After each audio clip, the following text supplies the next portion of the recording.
All right, let's start her up. Ooh, that's a good sound.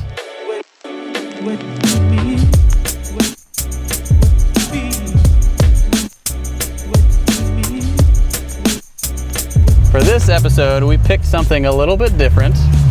We are driving a 1993 Dodge Viper. Good year. In this episode. Watch out, SUV. And why is that a good year? Because that's the year we were born. The year that both of us were born, that's right. You're all welcome.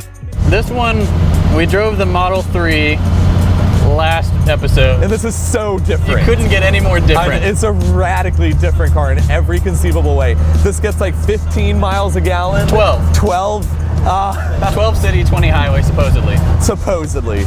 12 miles a gallon, premium gas. This is for burning gas. It's a V10. Yeah. The noise, it's glorious. Let's give it a little bit here. Woo! Oh. Okay. This is one of the best sounding cars I have ever been in. Yeah. The Tesla is one of the worst because it doesn't have any sound. It has no noise whatsoever. Yeah. This car is so easy to be a lunatic in. Yeah. Like, you can be an absolute madman driving this car. It rewards it. It's so easy to do. It's scary what this car can turn you into. Like, this car is a monster. Yep. It can reveal that you're also a monster driving this. What kind of sick person are you? It's incredible. Yeah, that was what this car is all about. That was so much fun, and it was 2 seconds. Yeah, just gunning it from a stop at lights or out of turns. Yeah. It's definitely what this car is made to do. It's so much fun. Yeah, even right here, I'm in fourth, but if I gave it a little gas, it's got some pickup. It's not super torquey right there in fourth, but earlier when I was driving it up here, I never left second. wow. I was in second just gear. So you had that power. Yeah, just so I had the raw power just to like really gun it. That's funny. So, okay, first, the issues with this car, of which there are many. Yeah. One, there's no roof. I like that. That's a good issue. That's a feature, not a bug. I kind of dig it, honestly. There is another problem that we need to mention. Sometimes when you shift, so far I've just felt it in second. When you shift into second, it kicks itself back out. Yeah. Which is a bit of an issue. I usually only notice it in second gear. When you put it in second, it'll like bounce back out the shifter. This is a manual transmission car. As it should be. Yeah, as a Viper really should be. It should be a manual. Yeah. Now, this is actually really forgiving. This is more forgiving on downshifts that are not super precise than my 2014 Ford Focus hatch. Really? Which is surprising. All right. Yeah. That's not something I would have expected to hear, honestly. Yeah, I don't know what, maybe my Ford's just kind of a lemon in that regard, but that one, if you don't shift right, you're gonna lurch. Yeah. Whereas this, I feel like if you're just a little ham-fisted with it, like what I'm in fourth right now, clutch in, a little bit of gas, nothing. Yeah. That was nothing. The entire gear shift here feels like it's tilted over to the side. Yeah, but I don't know. I don't know if that's how this was when it was new or if that's just a sign of its age. Yeah. Oh geez, this thing takes forever to stop. Yeah, okay, that's the other thing. Interior brakes. The braking situation in this car is not ideal. Especially I feel like, for a car with this much power. Yeah, braking is tough. You need a lot of room and a lot of space to brake, I feel like. You do. But again, that's something else. I don't know if it's maybe because the brake pads are like worn out in this because of its age. Yeah. I imagine that's at least part of it. But we do have a friend who was saying, even in the newer ones, the brakes are a little subpar for stopping a car of this caliber. I think everything else mostly makes up for it except the interior. That's the only other thing I would really kind of like say is like... It's a knock, but it's not that much of a knock. Well, it's not, because this is a car you drive for fun. It's not a car you drive to have luxuries and niceness inside of it. This is very much a car you drive to just have some raw, pure fun. Yeah. Like, I would never listen to music in this car. I would never. No, your engine is the music in this car. This has a very simple radio. It's all very Spartan. The audio system is not the greatest, but who cares? Yeah, that's the thing. You're driving this to have fun and be obnoxious, and it succeeds a loud in that. engine. Yeah, and it does that well. If this car were in better shape, it would be perfect. Yes. It is in a little crappy shape right now, but Yeah, like we can't open this door. You have to actually climb into and out of the car on the driver's side. You can get out on the passenger side just fine. Yeah. Look at him getting in. Look how graceful he is. This is not a graceful car to get into.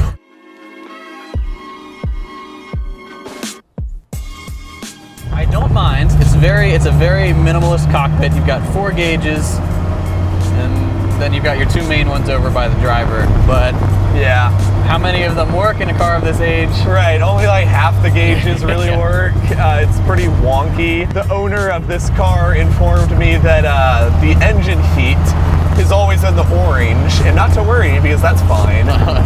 I am not overly tall. Neither is Joe. 5'8", 5'9". Yeah. Our heads stick out here a little bit. Like if we were to flip this thing, we'd both have quite a close shave. This is a tight cabin. It is. To be in. If you're taller than average or wider, this is not going to be a comfortable car to be in. No, not at all. My sweet mom is 5'2", and she got in this, and even with the seat all the way up, she is too short to push the clutch or the gas pedal. So if you're like 5'1", 5'2", 5'3", or less, you won't be able to drive this. Yeah, even me, like I'm right at the extent of what I would say is comfortable to shift. Yeah. Oh, cyclists.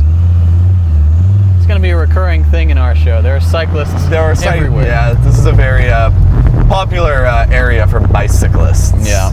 Oh, in the back driver's side wheel well, if you look past the tire, the battery's just chilling right there. Yeah, that was a little weird. Like exposed to the elements. It's a really weird spot. This is not a car you drive in weather. No, at all. It has no roof. The battery is exposed. This would be a very terrible time driving in rain. Yeah. Thankfully, today is a bright and sunny day. Which is gorgeous. But 5th gear is right by reverse in this car. And unlike modern cars, or even slightly newer than this car's, there's no way to differentiate. Like in some cars, you have to press the shifter down and then go over. Some you have to push a button. That's the one thing I would say I'm very scared about driving this. I'm scared about driving it on the freeway, being in 5th, and or being in 4th, excuse me, and trying to shift to 5th and accidentally shifting into reverse. Yeah. That freaks me out. That'd be game over. Other than that, this car is lovely. Yeah. Right now, cruising, sublime. That's amazing. It's so much fun. It's actually very economical on cooler days because we don't have the heat on, and you're getting so much heat off the engine that it comes in and it keeps the cockpit warm. Yeah. It's funny talking about a Viper in an economical sense, but you're right. There's nothing financially responsible about this car. No. Only mad people would buy this car. Only lunatics would buy this car. One of the other things I would like to talk about with this is the price. Yeah. So this car that we're driving is valued around $30,000 to $35,000 probably. Yep. Which hey, thanks, man. Everybody loves this car. So gotta wave. Yep. Yeah, $35,000, which I think that's worth it if you're okay with the maintenance that you're gonna have to do with a car of this age. Yeah. Vipers, like I never thought I'd be a Viper guy, but I love this. Yeah. You got oh, don't you know?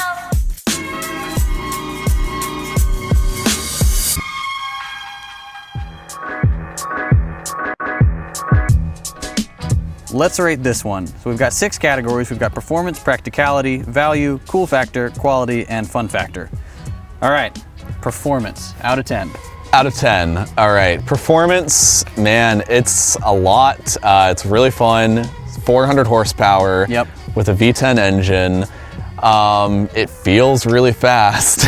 It does feel quick. I don't think it's the quickest. I'm gonna go ahead and give it a 7. I was gonna give it a 6. 6, okay. That's probably controversial, but I I think I'd say a 6. I mean, like obviously, like this is not going to perform as well as like a 2017 Dodge Viper. Right. But still enough to have a lot of fun. Yeah, but definitely you can still have a blast with this car. Yeah. Yeah. Practicality.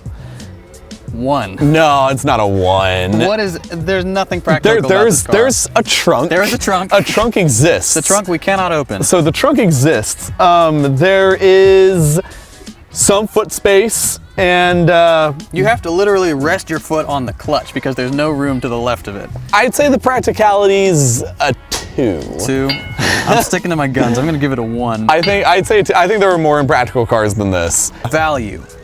This one is gonna be. Let's rate this at what it would cost to buy something like this today. So $35,000. Yeah, around $35,000, which I mean that's like base. New Miata. It's a new Miata, a base Model 3. Yeah. You can get like very entry-level Audis for around that price too. Even at that price. But even at that price, I would take this probably over all of those, honestly. Really? Yeah, I'm okay. Like this would definitely, you're getting into that low practicality factor and you're going to have maintenance issues, but it's so much more fun than any of those other cars. I'm okay with sacrificing that, honestly. I would take this over any of those other cars. Okay. For that price, yeah. I think for a 25-year-old car that's still valued at over $30,000, I think that's a pretty decent value. The only other car I can think of off the top of my head from the 90s that's maybe comparable is the Acura NSX, Honda NSX. Yeah. Those hold their values very well, better than this. Yeah. But, I mean, I'd say like probably a 6 or a 7. I think probably a 6. I'll go with a 6 on value. Okay. It's not the most value, but for its age, I think it's decent. It's above average. Yeah. This is a tough one for me because we're talking about in the car, you could, for less money, get a really nice, like a 240Z or something like that. Yeah. So personally, I'd rather take a fixed up 240 over something like this. So I'm gonna give this, I'll give it a 4.5. Cool factor is pretty undeniable in this. This gets a lot of attention. Yeah. A lot of people think this is cool. The number of people that like waved at us or gave us thumbs up as we were driving, a lot. More than any other car I've driven. Yeah, definitely more than any other car I've ever driven. I've never driven like a crazy exotic car, but this, for me, I feel like it gets a lot of attention. Yeah. I'd say a 7, honestly. I think a 7's pretty fair on cool factor. I might even put it a little bit higher. Really? Yeah, because just how many people looked at it. See, I think that, but I also think if you had something like, you have to compare this to like something like a Lamborghini, or if you really had something like a Bugatti or a Pagani, that's 10s. Absolutely. This is not 9, and I don't think it's 8. Yeah, that's a good point. I think a 7's fair, That's a good point, then I'm gonna go with a 7 too. Quality is kind of bad. I feel like the interior is rough. It's really Spartan. Even though people say the Model 3 has a Spartan interior, it's better than this. This interior is rough for that price, for like $30,000 or $35,000. Yeah, the only thing that survived is the seats. They're okay. You know, partially this is because of how old this car is. It's a 25-year-old car. And it's been driven. It's been well driven, so it's going to be a little rough around the edges. I mean, I'd say quality 3. Yeah. Honestly. I mean, the whole thing is plastic. Like it's cheap plastic. Like I'm pulling on this and it's coming off the body of the car. Yeah. What's it gonna be? I almost want to give it lower. I'm gonna give it a 3 because that's not fair to give it less than that. It's 25 years old. I think cars can be worse. Yeah. Definitely. You couldn't tell me which one it is right now, but I can imagine worse though. Yeah, for sure. Honestly. All right, last category. Fun factor. Fun factor is similar to cool factor. I think the fun factor is almost undeniable with this. I have more fun driving this than I did with the Model 3. It's fast. Putting it in second, man, and or just starting in first and just gassing it from a stop at a red light is a blast. Yeah. This thing really makes me smile. I'd say the same as the cool factor. I'd go with a 7. 7? 7 for fun factor as well as 7 for cool factor. I think it's identical. I'm just because of the state of the interior right now, the state of the shifter. I'm gonna dock it a little bit for that because I know I would enjoy it more if it were kept up a little bit. Yeah, if it was a little more kept up. Yeah. I'm gonna give it a 5.5. Oof, man. That seems a little bit low. That's a. I don't remember what I gave the Model 3, but Man, that's a lot lower. Man, you hate it. I don't hate it. You hate this car. I don't hate this car. JT hates Let it Vipers. be known, I hate the Viper. All right, so the average from all of our scores out of 60 points, 29.5. Wow. That's a little lower than I thought, actually. Lower than I thought, too. That's a lot lower than I was expecting it to be. But I mean, to be fair, I don't think we'll ever review a car in the history of this channel that will be a perfect 60. No, I don't think we'll ever do it. Because if you review a supercar, the practicality is going to be trash. Cut. Yeah. There's a B. No, don't cut that. That's funny. That's what JT gets for hating the Viper. All right, well, that's it for the Dodge Viper 1993. If you've driven one, if you have any experience, if you liked it, if you hated it, let us know in the comments below, and we will be back with a new episode on hopefully something that doesn't suck. Just kidding, I don't hate the Viper. It's a good car. JT hates it. I don't hate the Viper. The B's coming back. Oh no, I'm leaving. All right, Cut. That's it. See you guys.